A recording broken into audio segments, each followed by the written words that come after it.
I'll be honest with you. I looked at this film, and we have to be careful when you're talking about an '80s movie. But let's be honest with it. We can be assholes. It's like, oh yeah, this could have been better. I didn't like this. I didn't like that. It was the '80s, man. So you have to take it for the time that it was in. And we're still talking about this movie in 2021. So really, when you talk about things that could have been improved, for me, looking at a film like this, I will say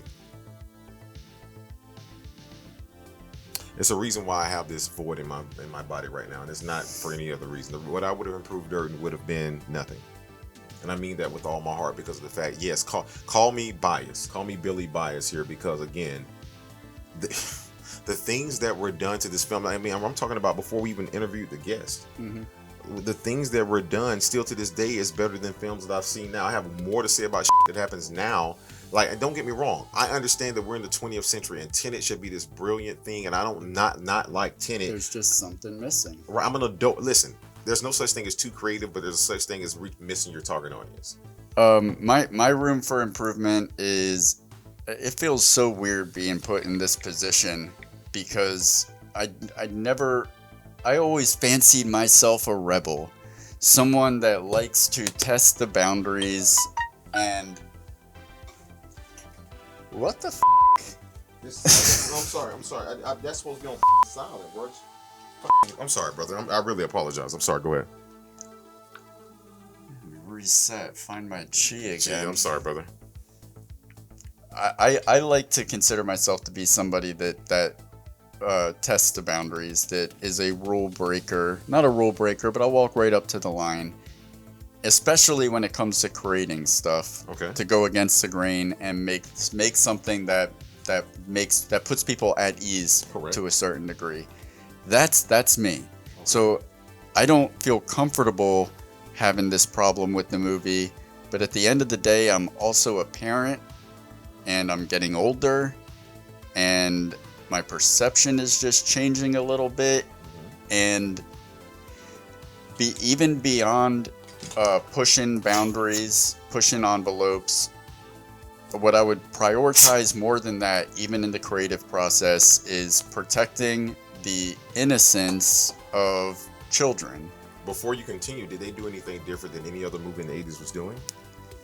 Or 70s for that matter? We're not covering other movies. True, but and yeah, I think they all kind of danced around the innuendo, but my God, like this movie is, you're not even 30 seconds into what is classified as a family.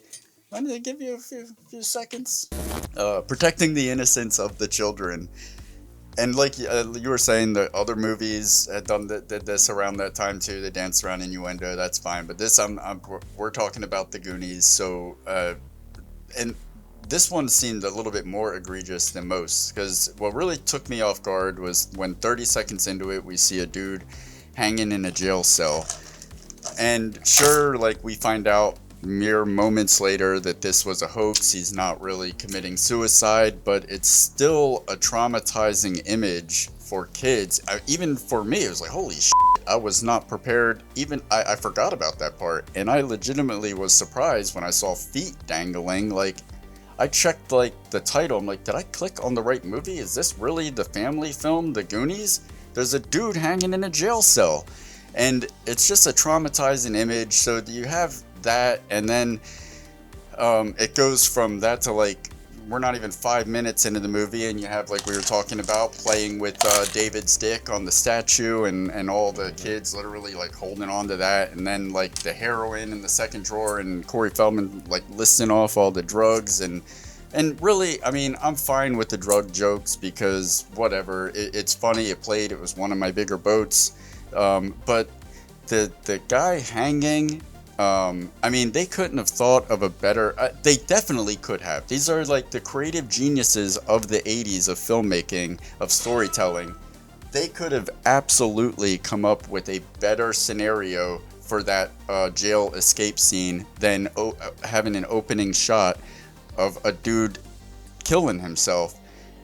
And when I think about it like that, it just seems nefarious. Like they did this for the purpose of. Like, it was easily the most rated film of the rated scene of the film. Well, it felt like it felt like a cheap shot to But ask to yourself like. this: you're saying that as an adult. Do you remember? Be honest for the show and to me, because I've never asked you this. As a child, were you traumatized by that, or did you just go on because you I was a like I kid's said, film? I literally did not remember it happened, which a lot of the times when something traumatic happens to you as a kid, you don't It remember, affects you you and you block it remember out. it. But Yes. but it does plant itself somewhere within your psyche, and it comes out in different ways with you not realizing it. And I think that's what bothers me about that part is that they could have come up with a better scenario.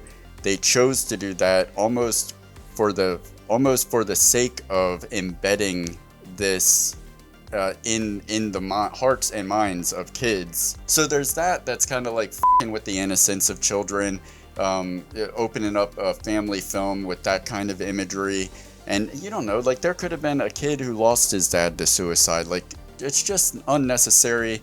Why do it? It's and then the whole dick joke. Like I get it, haha, funny dick, but that belongs in like American Pie or just those style of Fast movies. Times at Like Ridgemont High, maybe. that's geared towards that demographic in age, not a.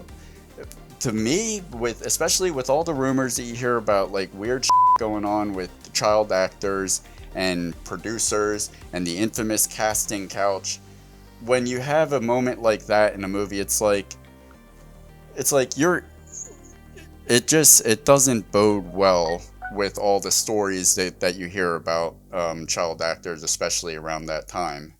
Before we move on, that was all really important, but I want to move on to the most important thing about what I would change about this movie. Could you at least say his name right one time, sir, so they know who you're speaking of? Sean Astin. Sean Austin. There's no U in there. Sean Astin. Oh, he was in there. Sean Astin. Astin. I would change him about the movie. I would change Sean Astin about every single project that Sean Astin is in. This dude is so f***ing annoying to me in everything that he's But that's in. a personal feeling, though. It is a personal feeling. But this is, I mean, what else do I have of my own personal experience with the movie? True. I would enjoy it so much more, like other things, without Sean Astin, asshole. And don't get me wrong, like I think I follow him on Instagram. I've watched interviews with him. I actually like him as a person outside of the characters he plays. So maybe the issue is that he's just too good of an actor playing characters that I am supposed that. Well, Tarantino said I don't that. think I'm supposed to hate Mikey though. And Mikey is like the leader of the pack. I feel like he's supposed to be the cool one, and he does not pull off cool. This dude has tried to ruin so many things that I hold dear to my heart, from the Goonies to Rudy, Stranger Things, Encino Man. There's something else he plays in a goof. In my opinion, those movies are good in spite of Sean Astin. And he lost the fucking map. He lost the fucking map. He plays the person that you just want to, especially in Encino Man. He's like pining. He's always pining over the girl. Everything is so like self-centered around his woe is me, trying to be better, trying to like. Listen, He's punchable. I'll say this: he pulled off the Joe effect. He did so good. He made you hate what the job be done. And Tarantino said that when an actor makes you hate what they've done, it's not that they were terribly good. Yeah, but I feel like characters like Mikey or Rudy or Dave in Encino Man, I feel like they are not supposed to be hated the way I am annoyed by them because of the way Sean Astin plays them. I don't know, he's just that dweeb, and I hate I'm a nerd. I'm not like cool, but he is somebody that makes nerds look bad. I actually kind of do like him in Stranger Things. He redeemed himself in his comeback in that. I'll give him that much. So you guys can talk. I'll give him that much. There you go. So will you be casting him anytime soon? Oh, yeah, I would take his name on a project. I just wanted to make sure that we were still good to go. Yeah. Right.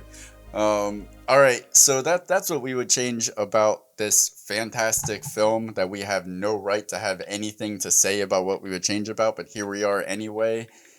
With that, let's get into our review of the film Given. All right, Durden. Like we say here, with this film right here, out of 5 given, I'm gonna jump right into it.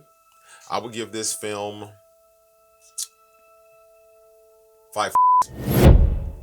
Despite everything I said, I am 30. I'll be 38 years old soon. Not there yet, but I'm 37 years old. So needs to say this movie came out right around the time we were born, if not when we were born. So for 37, 38 years, this film has stood what I call the test of time. Anytime in art, whether it's painting, Mona Lisa, or a lot of paintings that were stolen from Africa that I can't name because they were whitewashed and later renamed.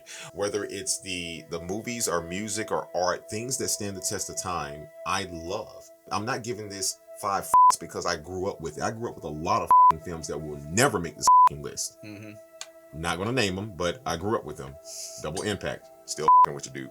But with that being said, I'm going to give this film five because again, it was brave. It's out of all the movies from the '80s that could have been nostalgia. This is landed. It still stood the test of time. Five given for the Goonies. Shout out Sloth. Rest in peace, brother. Yeah, I give it 4.5. Well, I took the 0.5 away because of the disturbing content in the beginning, the innuendo that was unnecessary. Rosa. The destruction of children's innocence deducts 0.5 from the Goonies. But with that said, the 4.5 comes from so many accomplishments that happen in this movie. The score first, Dave Grusin is so good. The dynamic between the group of kids was so well played and natural. No one felt out of place. No one. Yeah, and they didn't feel like they were trying to one up each other either, or try to like Correct. outshine the other one. Like they were all satisfied with sharing the mantle, and I think that speaks to the experience that Steven Spielberg, Richard Donner created. Like if we're gonna talk I'll just put it on me. If I'm gonna talk about what potentially may or may not have happened on the set of these films in Room for Improvement, then on the flip side of that, do have to give credit where credit's due, because Steven Spielberg sending all of the kids to a Michael Jackson concert. Like I'm sure things like that helped build that like natural chemistry between them that you see in the movie. Like I mean it's just really impressive. It's always impressive when somebody can pull off a believable relationship, but when it's a group of kids that are able to do that, it's even more so impressive. I said this earlier, Mama Fratelli scared the shit out of me. Anne Ramsey, she's just a naturally scary individual. Also in Throw Mama from the Train. And rest in peace to her. She passed away 3 years after the Goonies was released. Anyways, Mama Fratelli is scary as shit. I concur. The careful okay, so this is the 80s movie magic that we were talking about that makes the Goonies so great. The careful consideration and control over every single little detail, from the background scenery, the set design, props, and wardrobes. Shout out to Michael Riva, Linda DeSena, Rick Carter, and Richard Lamotte. The shots and lighting. All right, Nick McLean. Yes, very good. Who signed off on our, he said we're doing all right.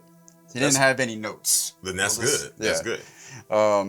The direction of Donner and Spielberg, the sound design, it's really well made in a time when it was even harder to make films. Like, for instance, we brought this up in the interview with Nick McLean about 25 minutes into the movie when we get the aerial shot of the kids riding their bikes. There were no drones to accomplish this. And there's no jib in the world that goes that high. Yeah.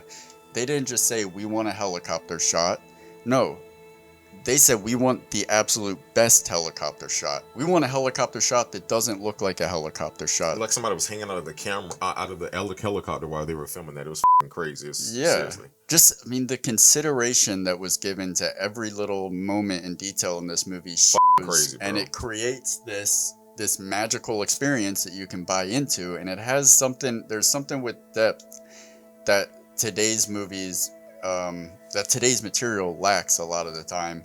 The Goonies has one of the most polarizing gaps between what the critics think and what the audience thinks. As far as Rotten Tomatoes goes, it has an average of 76% with critics, which I'd love to know. Who are you? Where did the 24% go? No. While audience average holds it at a 91%. Wow, guys. Now that's what we like to call given.